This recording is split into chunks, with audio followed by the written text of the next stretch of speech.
CruzArmor here. We are looking at this gorgeous 2024 Vivid Black Street Glide new body style with the gorgeous new Skyline OS screens, 12.3 screen. These things are incredible. Harley loves to call it their infotainment screen because there's a lot going on here. You want to keep it protected though. It's a huge, beautiful screen.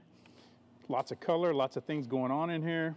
So we're going to go ahead and protect that. We've already prepped the surface, so you can refer to our Step 1 preparation video, which we're going to cut to right now, and we'll also include the Step 2 tips and techniques so you can understand just how the film works, all the details of installing it, and then we'll jump right back to Step 3 and go ahead and install this kit on the screen.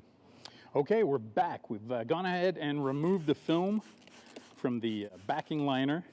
We're going to go ahead and lay this on here, so we'll shut that off. Again, wetter the better. You want to keep this stuff good and wet.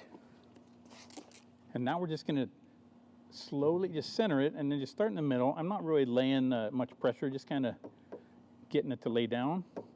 And you'll see with that soap under there that even after we get this squeegee down a little, it can still move a little bit, so you can still fine tune kind of where it goes. And then when you got it exactly where you want it there, now you can go ahead and give it a little more pressure. Go ahead and keep the top wet so that the squeegee slides really nicely. And this is the gloss kit. So we do have the matte no glare kit, but some people like how this looks, the shine of it, so we have both. And that's really it. Very simple kit. No alcohol involved, no anchoring.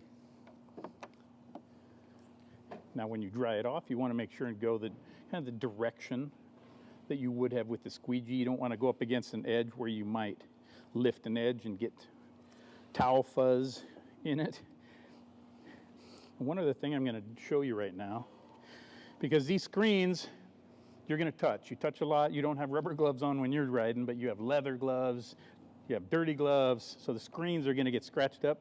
So the idea with CruzArmor, if you think a glove might scratch it, well, how about just a wire brush?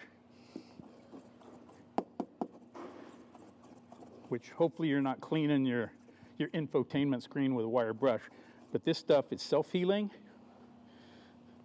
Minor scratches, finger scratches, things like that, micro scratches will all disappear and self-heal. So this is how this screen is going to look for years to come. No worries about scratching it with your gloves, etc. CruzArmor.